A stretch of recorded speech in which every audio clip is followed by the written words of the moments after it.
From English literature to cosmetology to user experience design, my next guest has followed an unexpected career path driven by creativity and human connection.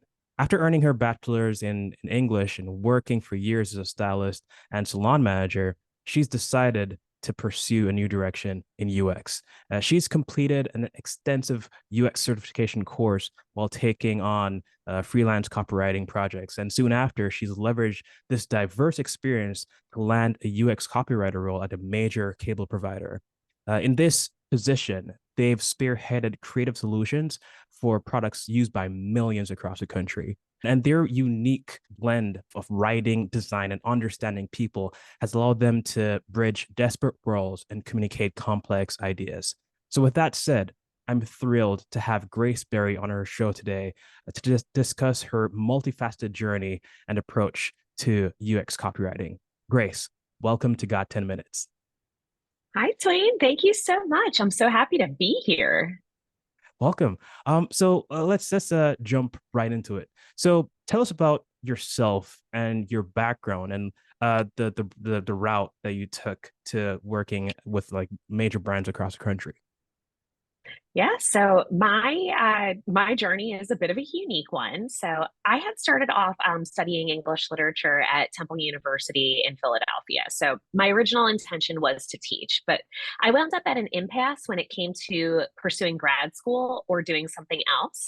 So I decided actually to get my cosmetology license because I had an interest in doing hair and makeup. And I had a beautiful time in that industry. That industry is a large user experience experiment because you are dealing with empathy first and foremost. And then you're also creating custom solutions using design principles like color and texture. So it kind of segued in. I always still kept doing freelance writing projects all throughout this process because I do love reading and writing. I love connection and I love any creative outlet, especially ones that you don't often see as openly, outwardly creative. So when the pandemic hit in 2020, I was no longer able to work in cosmetology. So I really ramped up my freelance writing and I kept on seeing user experience copy, micro copy. And I was like, what is this? So I looked in and I was just so fascinated by like the junction of the art, the science, and the psychology of writing copy for apps, for websites, and the like. So I wound up studying user experience and user experience design, which was very out of my wheelhouse. That was more visual design when I was more copy and writing. I wound up studying it though, mainly due to boredom and just sheer fascination. And I found that I had a knack for doing both, for looking at the design and the writing and where the writing interacts with the design. So I wound up freelancing after getting that certification and worked with everything from small business, e-commerce, even into solutions for the decentralized finance space. So crypto essentially. So I kind of was experiencing a little bit of everything and was really kind of just taking it all in, any and all. At the time, though, a member of my network, a dear friend of mine, had been working for this internet service provider, and they were working on a new loyalty program, and they really needed a UX copywriter to help with engaging content and also with writing out the directions for how to redeem certain things and how this actually worked. I was super fascinated because that felt a little bit more in my wheelhouse. I don't always love the marketing sales copy side of the writing world, but I loved the loyalty program side of the writing world. So I haven't looked back since. So I got brought on and it has been such a fun experience. I love that. What does your typical day look like as a UX copywriter? So, luckily for me, there is never a set routine to my days. Some days I am in meetings from 9 a.m. until 5 p.m. Other days they're broken up, but usually it involves getting new intakes and tickets through Jira. That is our software that we use. It's getting new tickets and seeing what the copy asks are, syncing with the designers to see what the design looks like for this copy and seeing how we can mesh the two. There will be a lot of meetings with stakeholders to go over, are we speaking to these products correctly? Is this, what we want to present? Does this align with our greater mission, with our marketing strategy, with our UX strategy? There will be legal meetings where we have to sit down with attorneys and go through copy line by line and make sure that we are not setting ourselves up for a legal pitfall. And then there's also a lot of coffee breaks and talking to everybody because I'm an extrovert and we do have to cross collaborate between a lot of teams. So I take a lot of coffee breaks. Awesome. Was someone with an arts background, and more than tech, like what was the learning curve like breaking into user experience? And did you pick up any new hard skills, or did you just have to like change the way how you thought about things? So definitely was a bit of a learning curve, and I did get a lot of new hard skills. So I learned a lot, especially when it comes to like the actual physical product and dev. A lot of the specs, like pixels, sizing, how padding works, but like design principles, I had to pick up and learn through my education. But honestly, I hadn't worked in tech in this capacity for the first half of my professional life. I had only worked by using the products. I used Mhm. scheduling software, inventory software, any apps that I used on my own. So it was a little bit of a jump to go from what I know and use to how do you build that type of product, if that answers your question. So I have had to learn a lot about technology, about what is new and coming, new trends, new aesthetics. Like you have to always keep ahead of the curve because all of that will impact your copy. And with your background, I'm pretty sure soft skills and creativity and empathy come naturally to you. Like, how do you leverage these skills in UX work, and which can be mostly technical sometimes? So, one of the ways that I tend to leverage this, so I have had to learn a lot of soft skills in regards to communication, verbal, nonverbal, written. So, I do find that sometimes working in tech spaces, having a lot of experience working directly, hands on, physically with people has made communication a lot easier for me. But a way that I kind of leverage this is that so I'm a tech novice, we could say. I mean, not necessarily at this stage, but I started off as a novice. When I would look at products, it would be the first time that I was ever seeing some of these UI patterns, some of how any of this worked. And I was able to detect usability errors really quick with them because I was close to the target market who has no experience with this. So I've kind of been able to leverage that naivety. And luckily, I work in an organization where these questions are so welcomed, like where they never make you feel stupid for not knowing a certain thing. I've been able to leverage that lack of knowledge to find usability flaws and to get more improved solutions. Because if the UX copywriter doesn't understand what this is meant to do, a user certainly won't. I love that. So, what's been your like your biggest lesson learned or lessons learned from past roles that help you to excel at UX copywriting right now? So, one of the biggest lessons that I have learned is that every single person sees things in a unique way that is special to them. So, when I was working in cosmetology, we, lean heavily into color theory. I was a color specialist. And I learned at that stage that people see golds, reds, coppers, browns.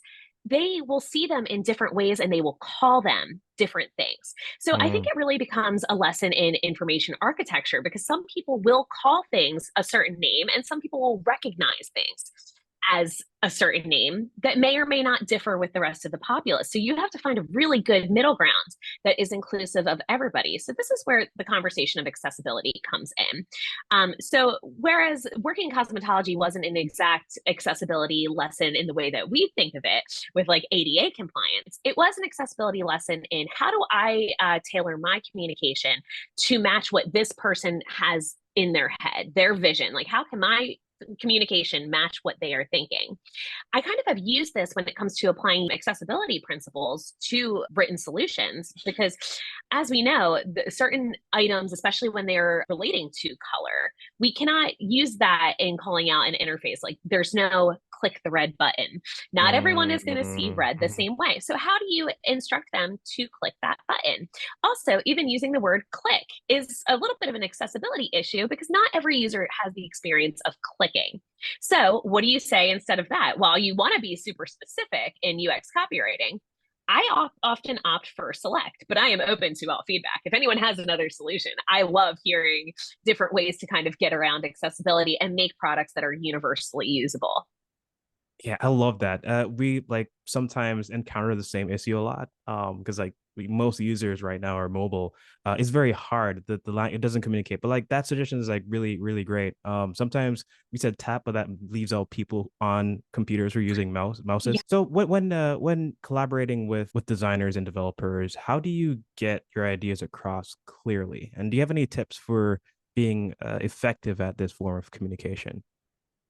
So, when it comes to clearly communicating, I find that the best way, especially when you move across the teams, is to start one on one. So, if I am writing for a project, I am always in verbal and written communication with the designer. I'm a Figma user through and through. I Mm. love Figma. I will use Figma comments till the end of time to mark any changes, any questions. I think that having a source of truth, something in writing, is really the best way to ensure proper communication alignment. But I find if you start with yourself and you are aligned, you have your plan of what you want to do, you align with the designer, you guys collaborate, you guys get to an agreement. You take that agreement to stakeholders, you align both of you. So it basically works up the pyramid and you just keep alignment. When things get to dev, that is where things get tricky. And as a UX copywriter, I am often excluded from development conversations just because that would like kind of lean more towards the visual design. That the text at that point, they are just taking the text that is approved and adding it into certain places. But I often like to be support for the designers if there is a friction or a clash with dev about why we do certain things, because I'm pretty knowledgeable, especially in written accessibility. I find that this has been a good thing to kind of leverage. Like if they're having an issue with dev being able to do something or things are kind of getting a little bit wonky, they touch base with me and they're like, hey, this looks weird. How can we, where can we find the middle ground, or what can I do to make it look less weird? Because sometimes it's a matter of just cutting down your characters. So I don't know if that is too specific of an answer for your question, or if that gets it. That's a perfect answer. I really love that. What are some of the biggest mistakes that you see others make in UX copywriting? Okay, so outside of accessibility mistakes, using directional language like fill out the form below or labeling links just as learn more when that's not a very descriptive way to name links. I often see, because I do work in a big organization with a lot of content and copywriters, we have a set style guide. And as I mentioned before, a source of truth really is key to cutting down a lot of your legwork and knowing and feeling confident in what you are putting out. I have Mhm. often found that sometimes it is hard to get everyone aligned with a content style guide. And especially for my organization, that content style guide is extensive and long and lots of scenarios. But sometimes when you're writing, you won't know that there is a scenario that you need to check against your style guide. For instance, representing dates. My company and organization has a special way that they want dates represented that is accessible because, everyone from different cultures reads dates in a different way. You can't always just do number slash or month date. So we have a special way to do it. But if you're just writing and you're just going through and you're not really thinking of these specific little conventions, you might represent the date in a wrong way. So I have noticed those little errors kind of sliding through, but those are all very easy to fix. It's just a conversation that you need to have. And if you could redesign any product, could be technical product or something that's like Ooh. soft or anything whatsoever, what product would it be and why? All right, so I have two. The first one is LinkedIn, because LinkedIn, one of my things that I do as a mobile user on LinkedIn is I save a ton of articles, resources. Like I'm always, if I see something, I'm like, oh, I want to read this later. I save it. The way to get back to your saved items is so not intuitive. I actually don't think I stopped trying, but at one point I don't think you could on mobile. You had to go on desktop and like search it to find it. So I have found that LinkedIn's outside of other things, I found LinkedIn's interface like a little bit challenging. But the other one that I think about on a daily basis, I hate to say it, is Teams. So we use Microsoft Teams, and I was more of a Zoom girl. So like I know Zoom's interface very well. Microsoft Teams has some like very misleading icons. One of Mhm. which is for group chats. If you want to go add another person to a group chat, I always make the same error. I hit the plus sign because plus, I don't know, that makes me think add somebody. It's not. You have to go in either forward or invite. It's different on every screen that you see. So a hard answer, Teams and LinkedIn. Oh man, the LinkedIn one is so annoying sometimes. Yes. Yeah, it's really hard to find saved icons. Like yeah, I just realized that over the last 2 weeks there were like a few things I've saved, but I didn't really go back to them. And I was like, how do I get back to this? It was like 10 steps instead. Right. Um, so with that said, what's the best professional advice you've ever received, and who was it from, and why did it stick with you? I think the best professional advice that I have received is so related to UX and what I do as a UX copywriter. I think the best thing to keep in mind is messaging and hierarchy. And unfortunately, keep in mind, people do not read. So, unfortunately, so shape your copy with that mindset. People do not read. So, say the quiet part out loud, say the most important thing closer to the top above the fold, and keep your hierarchy based on the user's needs. When you're in a cross collaborative environment, the stakeholders, the dev, product, everyone will have their own priority that matches their job description with what they want this product to do. Your job is to remember it's what the user needs this product to do. So you take the user's needs and you put them top above the fold so that users always are oriented as to what they're doing and what they're finding. The random promotion that they would like to include on the page, because in marketing they're always going to want to find ways to plug that. You need to make sure that you are good at having a balanced conversation about why that can't be at the top. So I would say keep those user needs, first and foremost. And then outside of UX, the best advice I've ever got is have a conversation with every single person you meet. Honestly, Mm. the barista that is making your coffee, I want to hear about how your day was. The person who is scanning my train pass on SEPTA, I want to say hi and I want to say thank you for scanning my train pass. Like, thank you for being here. Those conversations, you don't even realize until years have gone by how much that sets up your network very well. What you put out is what you get back. So if you treat everyone with respect and you want to know how everyone goes about their day and you want to show interest in everyone, they give you that back. And then when you make your products, you already have a little bit more empathetic background into a vast majority of professions and livelihoods. That I was a lot. love So that. I love that. I love that.